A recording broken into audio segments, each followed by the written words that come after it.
we have a significant portion of our current workforce that's retirement eligible. I want to say about 20% within 5 years, and 25% of our craft workforce, those that are actually out hands on wrenches, climbing poles, energizing lines. I think we need to be deliberate for getting people to come here, but we also need to be deliberate because we want these assets to be here for the next several generations too. We want to protect hydropower, the investments we made because of the benefits they bring.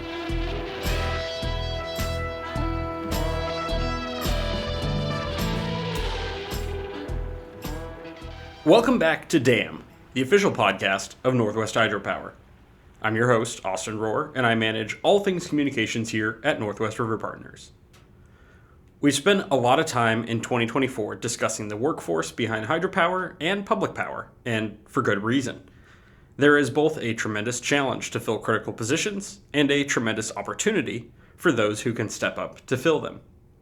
You've heard from a lot of organizations, including the Hydropower Foundation and the Foundation for Water and Energy Education, as well as many guests who've noted the gaps that they're seeing in their workforce. Today, I'm excited to share a different perspective with you all, a perspective from a publicly owned utility who's leading their own efforts to develop the future of their workforce and be the rising tide that lifts all ships in their rural community. Joining me to share that perspective is none other than the General Manager and CEO at Grant PUD, Rich Wallen.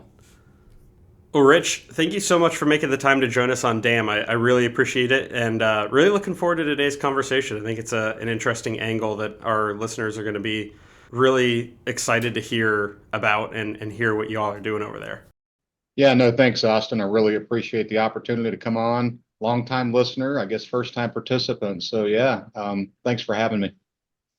Absolutely. So, the topic of today's conversation is workforce development. And in order to jump into any podcast we do here on DAM, the thing that we always start with is talking about our guests. And in this case, I think it's a perfect fit to really talk about your own journey and look back on how you got started and how you've ended up where you're at today.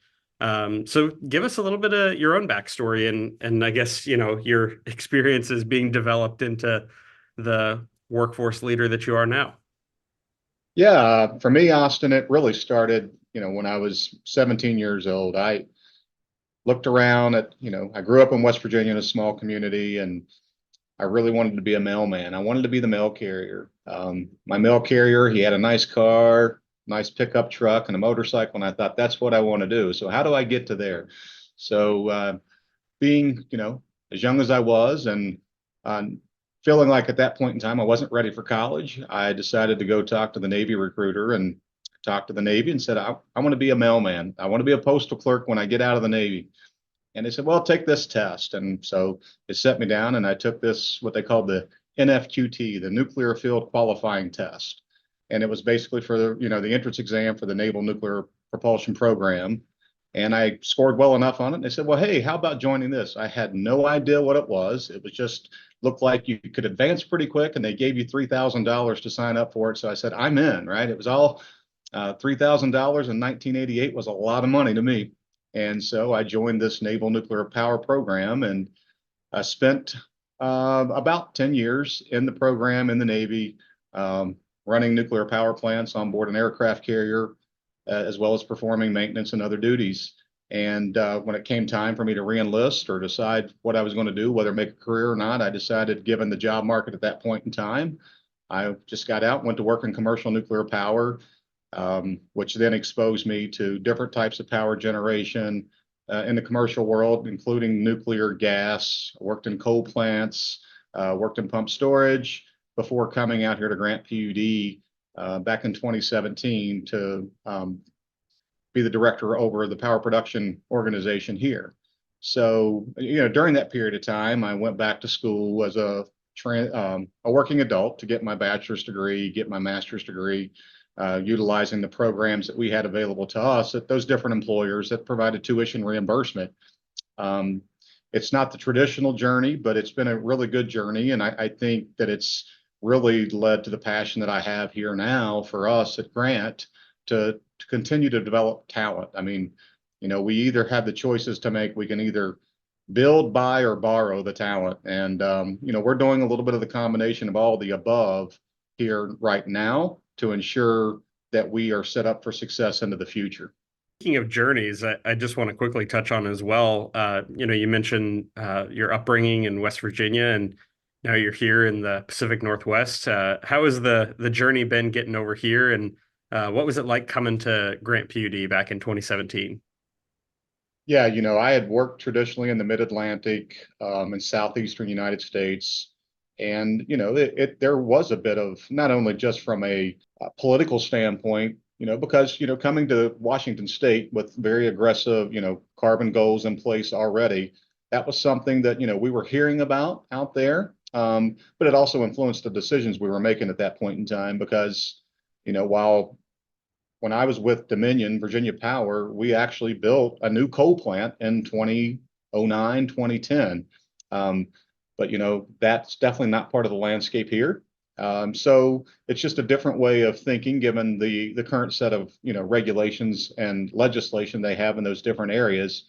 The one thing that I found really impactful to me in making that decision to come here was just the benefits of the hydro system and the benefits of the Pacific Northwest as it relates to that renewable future and the work that had already been done. And, generations prior to me and prior to us have really laid the groundwork for the Pacific Northwest, I think, to be uniquely positioned to help, move us towards a cleaner future. And so that was a big attractant. And being able to be exposed to, fish programs, that was not something that we had a lot of we didn't dabble much on the East Coast, but to come here and just our own Priest Rapids fish hatchery programs, and I think it's the second largest in North America, right here in Grant County, was really exciting to be a part of and to see develop, and the relationships that we have with the tribes. Our special and unique relationship with the Wanapum Band of Indians is something that was really, really exciting for me to come and learn about. So, while we all, at the end of the day, it's about the breaker closed and, transmitting electrons on the wires, there's so many other pieces and parts that are different here than were there.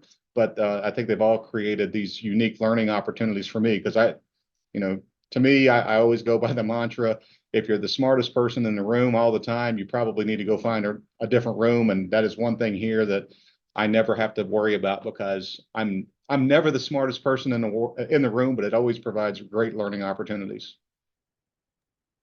I can definitely understand how that goes, and yeah, it's a one of the beautiful things about being in the public power space here in the Northwest. When it comes to this workforce development issue in particular, why is it something that you're passionate about? I mean, what is it about it that really brings you value and you feel is an important thing to spend a lot of time and resources and effort on? Yeah, I will maybe go back a little bit on my own personal journey here too, because to me, a lot of it for me is around access. Not everybody has access or knowledge. I mean, again, I think back at being 17 years old, it I definitely didn't have the knowledge of the programs that maybe were out there and available. So you end up making decisions without all the information that you should have. And I think that's the critical piece here, knowing that I live and get to serve in a community where we're above both the state and federal poverty guidelines, and making sure that those customers we get to serve, which is another great motivator for me in public power. It's different than investor-owned utilities, but knowing that just here, in fact, in our own county, 12% of our population over the age of 25 years old hold a bachelor's degree. Only 12%, and 6% hold a master's or an advanced professional degree. And knowing that the positions that we have here now, historically, as well as what we're creating as we move forward, they're going to require advanced certifications or degrees, and so it requires us to think differently about the programs that we offer here at Grant if we want to attract and retain local talent or build talent that we already have. I think it's a really interesting topic too, and I'll quickly touch on an anecdote of a person I know who is in a position now that previously required some pretty advanced education that those requirements were dropped because there weren't enough people who met the requirement in order to actually fill those positions. So they had to change the way that they were hiring for that. And it sounds like in your case, maybe it's a little bit more the other way around, where we're trying to promote people to achieve those higher levels of education or shoot for those, more advanced trainings or experience levels or whatever the case is, in order to make sure that they can step up when the time it comes that those jobs are available to them. Yeah, I think, again, 20 years ago, I'm sure there weren't many people, if any at all, that were Grant PUD employees that thought in 2024 we would have a nuclear engineer on staff. We would have, research economists. I mean, we would have data scientists, right? So, and we continue to struggle even today with transmission planning engineers. I mean, the market is so deep for the need and so lacking of the resource that how do we take up and coming engineers that we have, or as we continue to partner with local schools and universities with student helpers and summer programs to encourage folks and help support those that want to seek those out, knowing that there's a place for them here if they want to be with us. And we really want to try to continue to grow our own. I mean, I think it's okay to go out and buy or rent that resource, but I think you get a lot more if you grow your own, because you get those intangibles. I mean, I can get someone's hands and mind, but I'm really looking to get their heart and soul. And if you build them, you get their hands and mind plus their heart and soul. I think because they feel like there's a sense of belonging. And just along those same lines, I mean, when we're talking about Grant PUD, we're talking about a pretty large employer in the area. How many people actually make up the PUD and are employed there? I think today I looked, we're right around 840 full-time employees. That, ebbs and flows with our seasonal workforce, on the lands and rec side. So we may get up close to 900. We're anticipating, we're just going through the budgeting process right now. We'll probably be around 900 next year, full-time equivalents throughout the year. But to put that in perspective, in 2017, when I got here, we were around 620. But it's just the growing nature of the county, 3 gigawatts in our queue for new customers, as well as we continue to explore, everything from potential new resource generation to just the expanding system. We're about to complete build out of our fiber system in October of this year, which puts 100% access to everybody. It doesn't necessarily equate to take, but I think we may be one of the very first rural counties, if not the first in the United States, to have fiber available to every person. And I think to your point, also, it's worth it making sure our listeners out there understand that we're talking about 800 to 900 employees in a rural county. I mean, we're not talking about, an urban area where there's a huge population as it is, No, we have around 53,000 active meters and only about 100,000 people in the county. But we also have 450,000 irrigated acres of farmland. So our customer base is very strong on the irrigation side, and we have several large industrial customers that also are part of our overall customer portfolio. But it's a small population county for the amount of land mass that we have. I think that if you look at Grant County, size wise, we're probably about the state of Rhode Island size. And, a lot of times on this podcast, we talk about the challenges that rural counties face when it comes to irrigation or when it comes to power, obviously, costs or access or whatever the case may be. But in this case, when we're talking about the workforce side of things, could you describe a little bit what the challenges are that your community faces in terms of opportunities? Yeah, I think the first thing I'll highlight again is really around access, right? Ensuring that, we're getting out in the schools, and I'm talking about elementary, middle, junior, and, senior high school, to, let them know what we do, and how they can potentially be a part of that as they move forward. because I think it starts at a very young age. So we're really focusing in, making sure that we do dam tours for elementary age kids, really highlighting our student intern programs in the summer, because, I've talked a lot about, new positions, but I still look at our craft positions, right? Making sure that we have apprenticeship programs established, not only for power plant operators and, our linemen, but also for some of these new positions on the craft side, like fiber network apprenticeship programs. That's something that we've developed. We're developing, reinstituting, power plant mechanic and electrician apprenticeship programs to ensure that there is a path for folks to come in, be able to learn a skill, get their journeyman certification, and make a career of it if they choose. Because that's one of those areas where I think that we have to be just as focused. I mean, we have a very clear and concise directive from our commissioners that we want to grow our own, and we want to do that, however we can. I mean, we know that there's going to be certain positions where we're going to have to seek out talent that already exists, but we can also utilize them to help develop the talent that we're trying to, sustain. So that is a very big challenge for us. I really am excited about, again, those student helpers, student internship programs, and, how to connect those to the long-term career paths and goals, for local students. And, we continue to invest in our other student programs with, hosting career events at our facilities, working with, Central Washington University, Washington State University, and the engineers that they have there, and, biologists at other schools to ensure, because again, we have everything from accountants to fish counters to nuclear engineers. That's what I tell people all the time.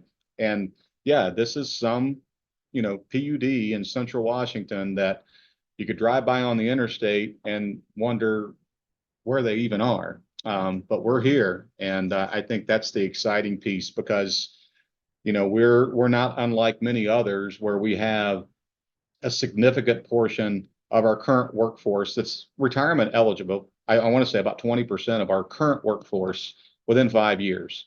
And 25% of our craft workforce, those that are actually out hands on wrenches, climbing poles, energizing lines, that are also eligible in that same time period.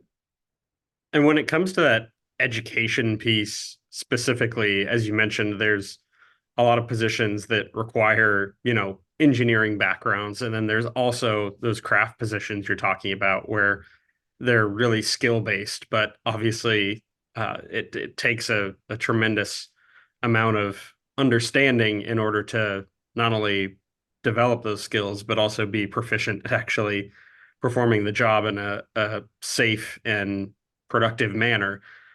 What are the education opportunities looking like for, especially it sounds like these craft positions that are maybe a little bit more pressing in terms of identifying people to fill in that 25% number you're mentioning? Yeah, we have put together, at least for those that are currently here, the opportunity for frontline contributors to have individual development plans, maybe where they can outline where they want to be, right? And what we can do to help them get there. Maybe some want to transition, from the position they're currently in into, maybe outside of the bargaining unit, whether it's, an engineer, or maybe it's into leadership. So really setting those programs up, and I'll talk about a couple. The first one is what we call the Orange and Blue University, and it's really our emerging leaders program. So we have a cohort going on right now. We had the first cohort last year, where it's a mixture of both craft and non-craft employees. About 50-50, I think, is the way that we have it set up right now. But it really immerses them in everything from strategic planning to budgeting, gets them exposed to many different areas, not only of the utility here locally, but gets them exposed outside the utility. We send them to the Willamette leadership course, the executive leadership course, to get them that exposure. So I think that's a great opportunity. The tuition reimbursement program that we have here, I will say I've worked at about 4 different utilities since I've gotten out of the Navy, and this is the program that we have here is by far, hands down, completely superior to anything else. I mean, when you get the opportunity to have your education paid for, by the utility for, those critical and hard to fill positions where we're trying to build, and the support that you get, it's been really impactful. We have right now, I want to say, about 25 employees that are pursuing a bachelor's or master's degree. I don't know how many people we've had turn out of the tuition reimbursement program, but I know that number's got to be well double that. So that have either attained a bachelor's or an advanced degree. It's been very productive for us, and it's really helped us then upskill those individuals that have achieved those additional certifications and skills into leadership or into other, more technical roles. It's really great to see when you have someone that starts here and maybe as an entry level, customer service rep, and moves their way through, these programs, gets that exposure, and then is leading an organization or a business line. And that's not been atypical for us. So I think it's been a great case study and the art of what is possible. It, it comes with an upfront cost, but the return on the back end is so much better because you don't have transitioning employees. And I think our turnover rate here is an indication of that. We have turnover like anyone else, but it is also, I think, really provided for a higher level of engagement, a higher level of recognition, and really delivering better results for the utility, which impacts our customer owners at the end of the day. Something I also would like to touch on, going back to how we really opened this podcast, is that you had mentioned, your own backstory and initially having the interest in being a mailman, and obviously transitioning to this nuclear path that you took. And a portion of that, it sounds like, was really based on sort of the incentive that was tied to pursuing that path and potentially helping you do or make a decision that otherwise, you hadn't necessarily considered. And I think that, it's something that I have heard in at least a few different instances, just over the years, that there's definitely people out there whose career paths do end up getting steered by something other than, just knowing exactly what they want to do from a bright young age. And I'm curious, when it comes to like this tuition reimbursement, for example, I mean, how important would you say it is from your perspective, to offer some of these different incentives that really grab people's attention and make them think about a career path that they otherwise wouldn't have even considered or really had on their radar? Yeah, I think it is extremely important. And I will just use a little bit of my own history again. It's, I was young. I was 17. Uh, Immature. I mean, there's no other way for me to describe myself at that point. I didn't know what I didn't know. My incentives as a Gen Xer anyway at that point in time, it was really financial. But the interesting thing was I got into something for financial reasons, but became enamored with it because of the work. So yeah, while my motivation may have been money to begin with, my motivation quickly turned to, man, this is really cool, right? And this is fun work. I mean, generating electricity, generating steam, this is really, really neat. And I think that's where, if we can get someone even in Grant PUD today, in an entry level position, let them see and be exposed to what all there is here, and know that, it's not just, I came into this job and I just need to put my head down and I'm going to do this for the next 30 years. But boy, maybe I want to be a biologist, right? Maybe I want to work in the fisheries program, or maybe I want to work in energy supply management and I want to be an economist, or maybe I want to go be a lineman, right? Maybe I want to go do, be a senior system operator up here and, working balancing, our BA and load. I think that's the thing about it, because then it gives people pathways. And if they have a pathway and they've got the means, and I look at the means as our tuition reimbursement program and some of the other programs that we have, it really removes those roadblocks and barriers and obstacles that otherwise may be there, because they don't have to think, well, I have to leave here to go do that, because there could be a pathway for me here as long as I have, the will and the appetite to go do so. So I think, having access again, and to me, that's the most important thing. It's access leads to, I think, fulfillment. I also think it's worth pointing out too that it's something that I know I've seen time and time again, and I'm sure you have as well, and have, it sounds like it even experienced yourself. There's something really genuine about the way that people fall in love with these things once they dive into them. And so many people say, I didn't really plan on a career in public power in general, but now they're genuinely in love with it. And it really is, I think a lot of the success that we see so often comes from the fact that the people that we have working on our side are so passionate about what they do. Yeah, and I think that's the last piece for my own journey. It's, yeah, I fell in love with the work. I fell in, love with, the impact that I was making, or, we were making as a team. That's to me where the real piece, because I transitioned from an investor-owned utility to a municipal co-op with Oglethorpe Power before coming to Grant.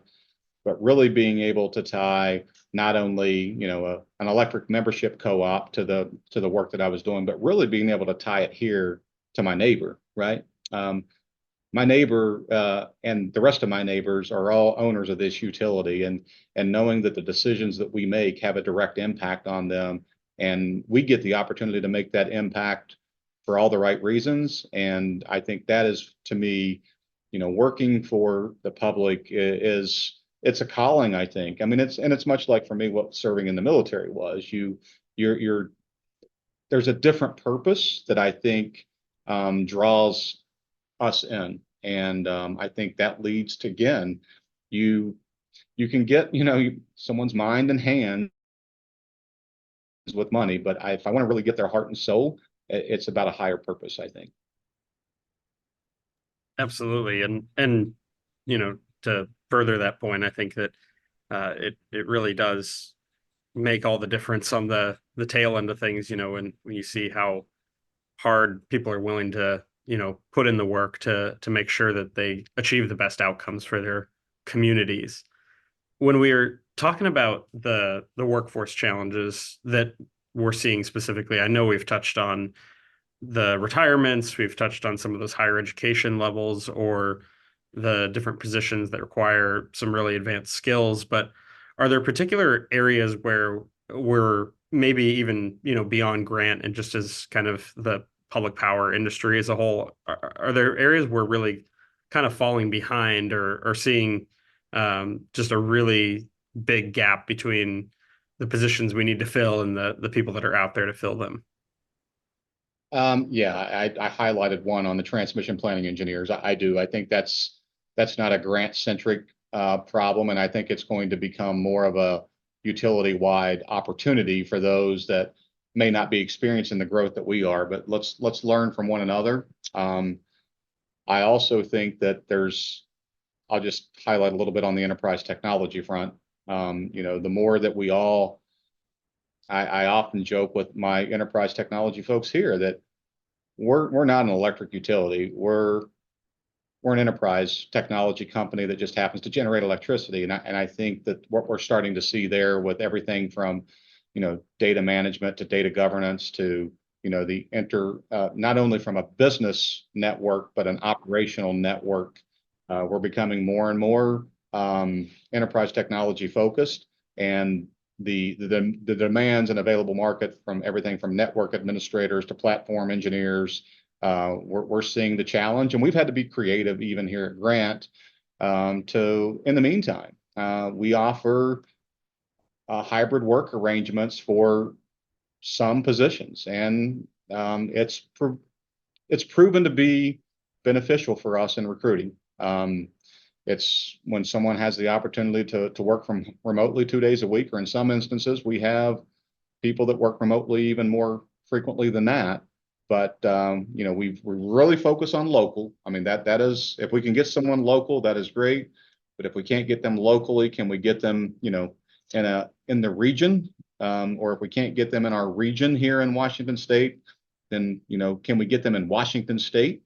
But we do have more than 10 employees that work in different states. And that's just the reality of where we are at Grant PUD today. And again, I think we have to think creatively, be open-minded, to those challenges until we can get the defense in depth that we need here locally. But it's been something that we've leveraged, that I think has made some eyes raise from time to time. What do you mean you have an employee that works in the state of Texas? Well, that's where the skill is that we could find, and it's working out well for us right now.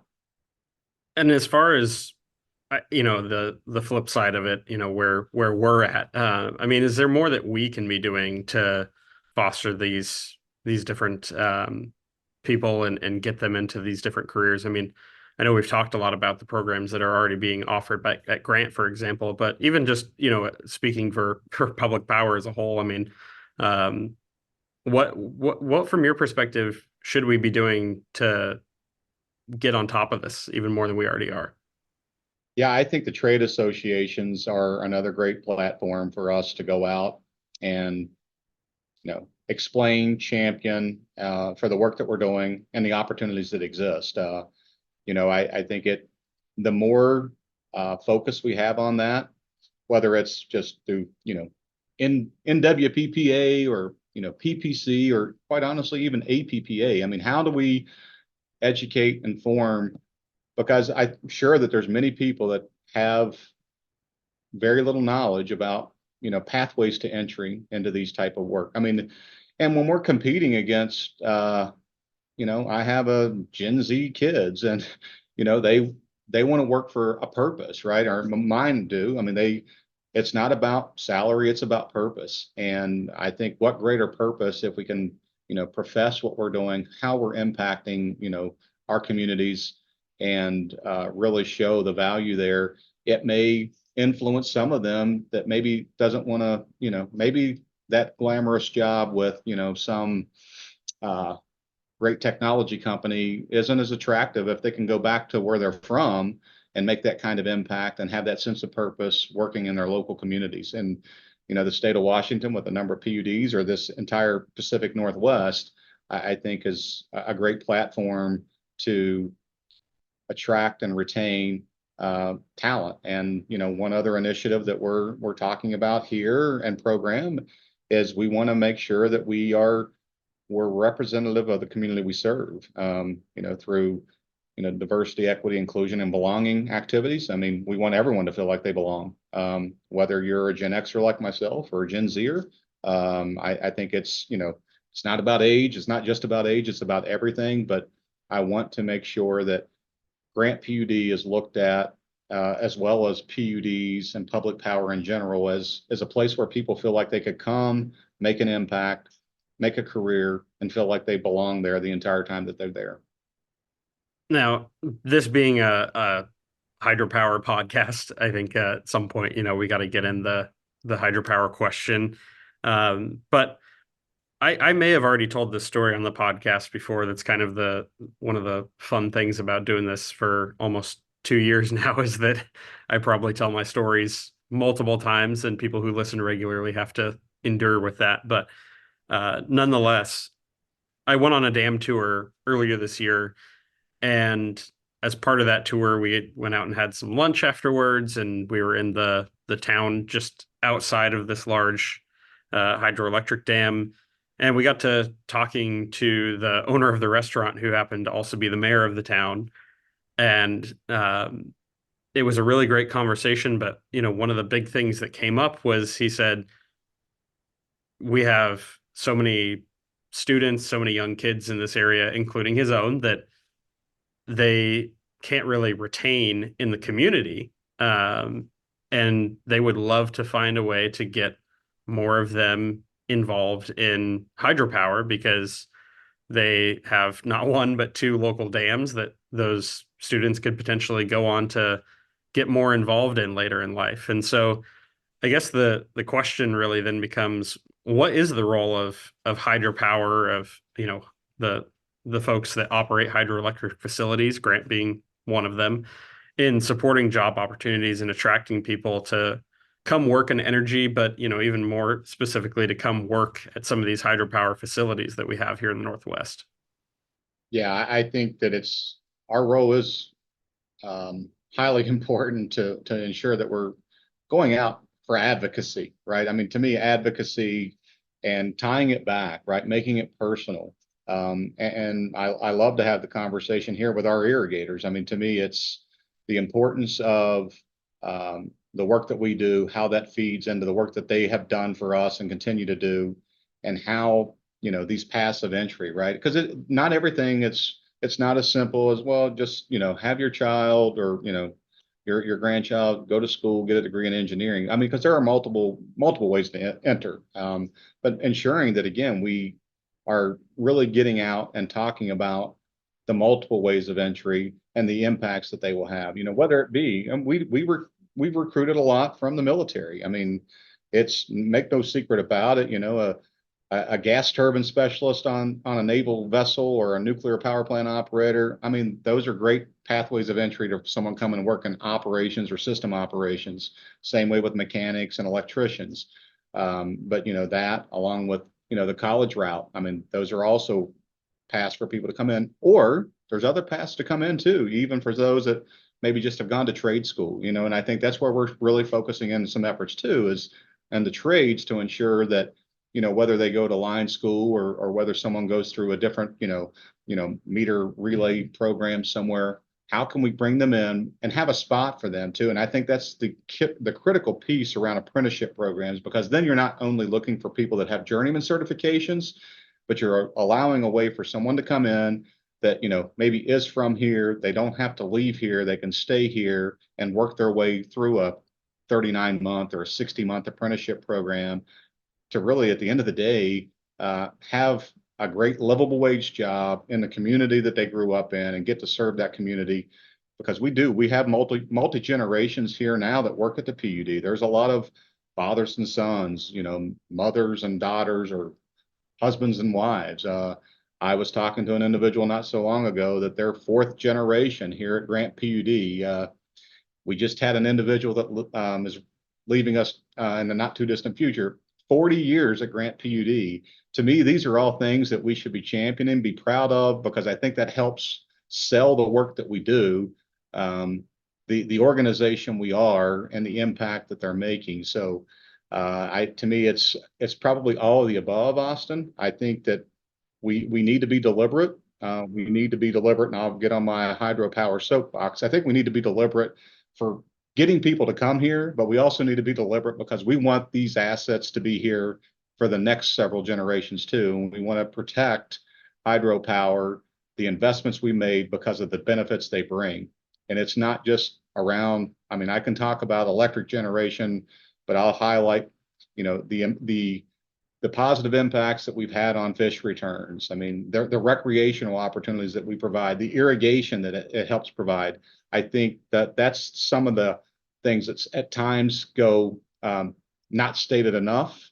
But I think that, fish-friendly hydro can coexist, but we have to make sure that we're beating the drum and talking about all the benefits, because there is no better integration of intermittency of resources in the Northwest right now than hydro generation. So.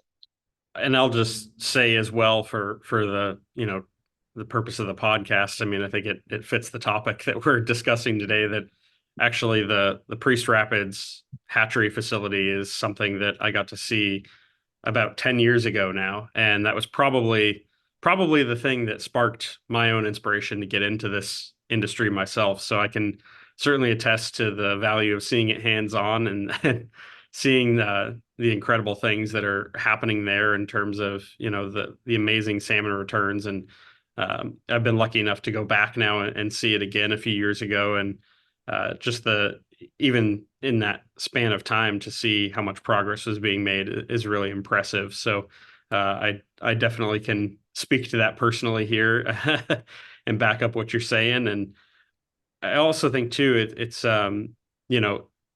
exactly to your point, whether it's talking about reliability like we so often do, and making sure that we have a resilient grid and enough power to charge through the clean energy future that we so often talk about, or whether it is to operate these hatchery facilities. I mean, it's all great if we're able to retain these things and promote their benefits and make sure they're here for years to come. But we got to actually have somebody on the ground to make sure that those things can operate because, if the facility exists, but there's nobody inside of it, we're not really going to be able to do much good there.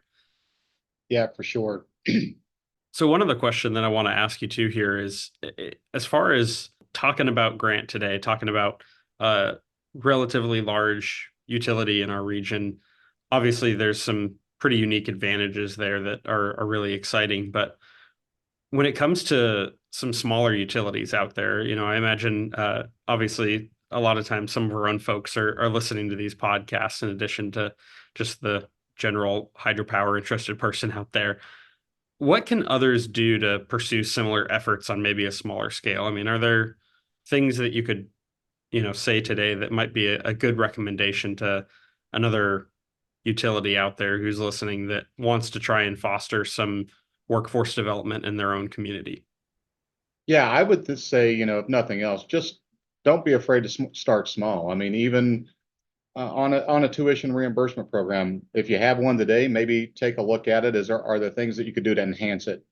We had one here. It was we found out through just sort of a continuous improvement exercise that it was cumbersome to navigate. So how can you make it easier to navigate? Maybe you don't have to offer anymore, but just make it easier for access. But I would also encourage not being afraid to you know, take a chance on making it not only easier to access but eligible to more. We fund our program. We set aside funding for it. We've exceeded that funding some years, and we've had to look at other ways to adjust it. But I will say it's look at the long term and long haul for some of these things. While they may seem like a significant upfront investment, I think there are ways to mitigate that. Because one of the programs that we do offer, it requires a significant commitment on the back end, right? Or they have to repay the funds. It's not about trying to hold anyone hostage. It's just trying to make sure that you get the value and the return on that investment. I think the other thing for us is the leadership cohort, the emerging leader program, I think was one that's been very exciting to see and watch because we've put at this point, I think this is our second cohort. So we're, I don't know, 10 or 12 people have gone through, but to see the level of engagement for those employees that have come out of the program, those that are in it now, for a pretty small investment. I mean, they're already here, they're already on staff. They're doing a lot of this work as discretionary effort. Those that are in the bargaining unit, of course, we compensate for their hours of work, but it's fun to see them get excited about something outside of their normal level or their normal realm of expertise.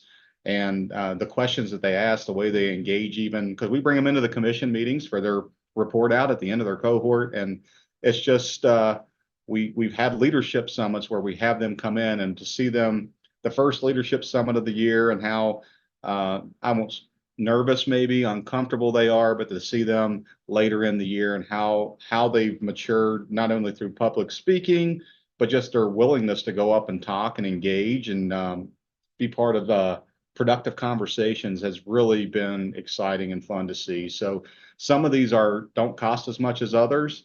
The apprenticeship program, again, I think you get paid back in spades at the end of the day because you build your own. They're committed, they're happy about the work that they're doing and really engaged at the end of the day because they feel like they're contributing to something bigger and they were able to come in while not having that complete skill set but develop it while they're here. So I don't think that all of these couldn't be done at a scaled level for whatever size organization you may or may not have.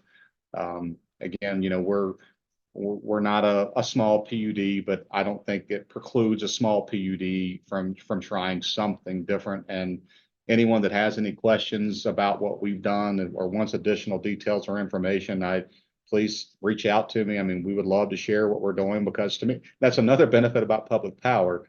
I'm not in competition with anyone, right? I mean, I'm not. And there's no reason for someone to have to go out and try to reinvent the wheel. To me, it's like, let's get the best ideas from everyone else, make it our own, shape it for what we want, and we all win. I joke a lot about us at the mid-seas. If we happen to lose someone here from Grant that goes to Chelan or Douglas, So they're still in the region, right? To me, the biggest loss is if we lose someone from here that goes completely outside of the industry because, we missed an opportunity to fulfill them in the way that they deserve to be fulfilled. And along those same lines too, just if anyone out there is listening and they're curious, I mean, um, what would be the best way for somebody to explore career opportunities with Grant? I mean, should they just head to the website, or is there someone to reach out to, or what's the best way to kind of start looking into opportunities and seeing if there's something that's a good fit for them? Yeah, go to our website. I think that's the very first place to go. grantpud.org. Take a look at our career opportunities. Um, I'm sure today we probably have 20 plus jobs posted out there. See the kind of jobs that we have. Don't hesitate to reach out. Again, there's contact information on our website. Reach out via email to someone and talk. I mean, if you see that we're going to be somewhere in your area, come show up and ask questions. I think, we want to know that people have interest. We want to share what opportunities that we have and talk about different pathways of entry. It is definitely an ever-changing landscape for us, and we don't anticipate that to be any different in the coming years. So there are a lot of passionate people that work at Grant PUD, like the other PUDs throughout the region, that want to ensure that if this is something that you have interest in, we can hopefully share access and opportunities or potential ways to get into this. That's perfect. I really appreciate you sharing that info with us. We've covered a lot of ground on this topic today, and I really appreciate all the insights and information. And it's been a really great discussion. Before we really kind of wind things down and wrap up, I just want to make sure, there's obviously always so much going on with Grant, and I'm sure there's a million things you could list. But is there anything you want our listeners to know in particular? Anything they should be excited about, or just any kind of good news, related or unrelated, coming out of the PUD over there? Yeah, I think for us, we are definitely focused on responsible growth in our county, and I think it is interesting when you think about Grant County, Washington, sort of situated here halfway in between Spokane and Seattle. You drive by on the interstate, and really you get a look of, Moses Lake is really the biggest town that you pass when you come through Grant County. But if you do drive by there, just know that there's everything from data centers to clean energy manufacturing companies that are coming to town, whether it be, EV battery manufacturers, you have REC Silicon. There's a lot going on here, plus tremendous legacy farmland here that a lot of crops are grown here, and we are extremely proud of this community and the work that's being done here, the work that's wanting to come here, because I think that Grant is on the leading edge in many ways. To think about, I mentioned earlier, we have a nuclear engineer on staff now. Not only do we have the dams, but we're looking at potential new generation resources, and to think possibly that Grant County, Washington could be the site of one of the very first new advanced technology small modular nuclear reactors, I think is really something that I'm proud of, that we all get to be a part of. And I think this community that we serve, to think, 60 years from now, just like those that built these dams 60 years ago, 70 years ago, it's really important for us to respect the resources that we have, continue to have those resources, but build new resources that will serve this community for generations. Well, hopefully somebody out there listening to this podcast can get excited about some of that. And yeah, if they're on the fence or they're looking for maybe a new direction, I hope that this is something that gets them excited, gets them sparked, and gets them looking at some of the opportunities that are out there.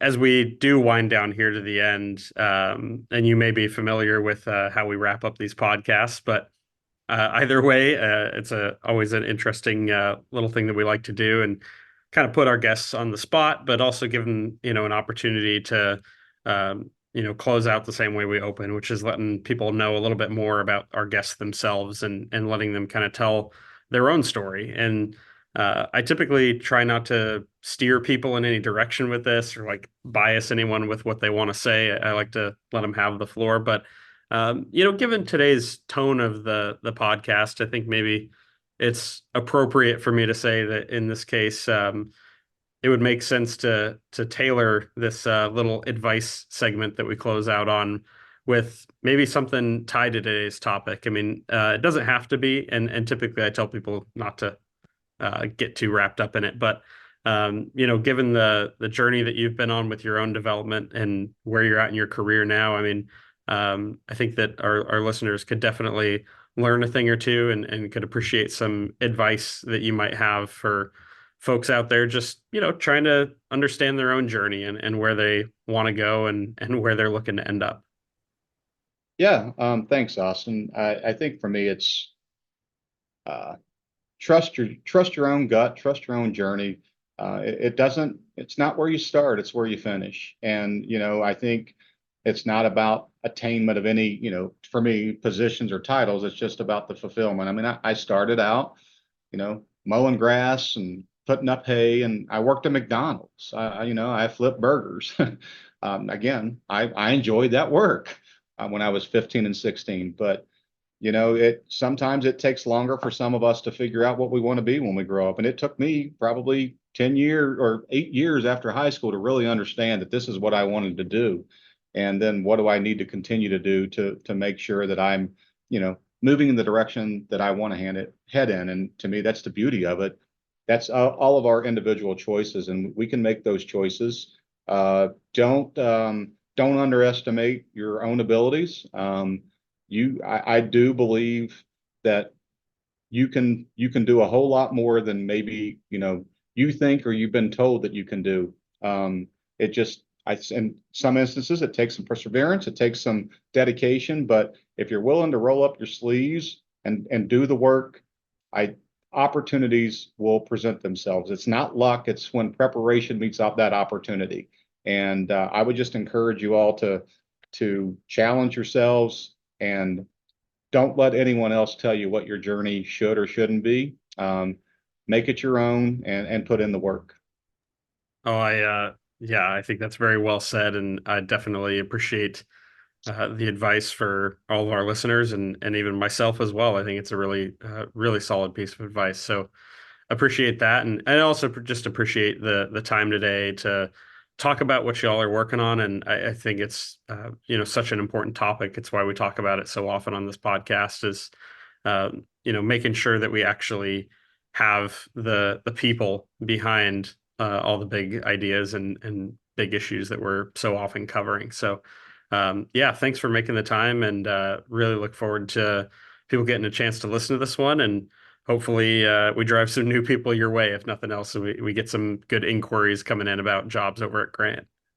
Yeah, no, appreciate it, Austin. Really, last thing I want to say is thank you, Clark, everyone for the work at Northwest River Partners.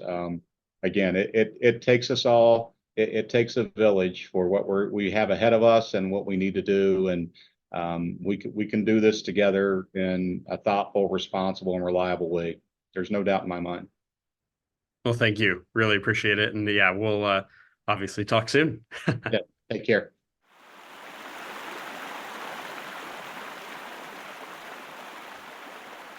This issue is about as perfect of an example of a glass half full, glass half empty situation as you're going to get. You could look at the looming retirements and gap in immediate replacements and reach a catastrophic conclusion. Or you could see a landscape of incredible opportunities waiting to be taken by eager people with a passion to serve their community. Rich and many others across the Northwest are clearly leaning towards the latter option, and hopefully that can inspire others, such as yourselves, to take a similar approach. Me personally, I'm excited and optimistic to see how we evolve and what our future holds. Of course, that also means continuing forward with our incredible hydropower resources. If you're with me on that, you should head to nwriverpartners.org and find the Take Action button up in the top menu. There you can sign up to support our work and be an advocate for affordable, reliable, clean energy. You'll also find a form to contact us while you're browsing around, and you can use this to send anything you'd like, podcast related or otherwise. Similarly, you can shoot an email directly to info@nwriverpartners.org to reach us. I also kindly ask that you leave a positive review of DAM and subscribe to us on your favorite listening platform. These actions have a direct impact on our ability to grow our audience, and we really do appreciate the support. As a bonus, if you turn on notifications, you won't miss out when we upload new episodes every other Friday. Last but not least, this is the time in the podcast where I remind you to follow us on Facebook, Instagram, YouTube, X, and possibly even LinkedIn. I hope you all are feeling inspired to explore what opportunities are out there for you and your community. I know I sure am. And until next time, see ya.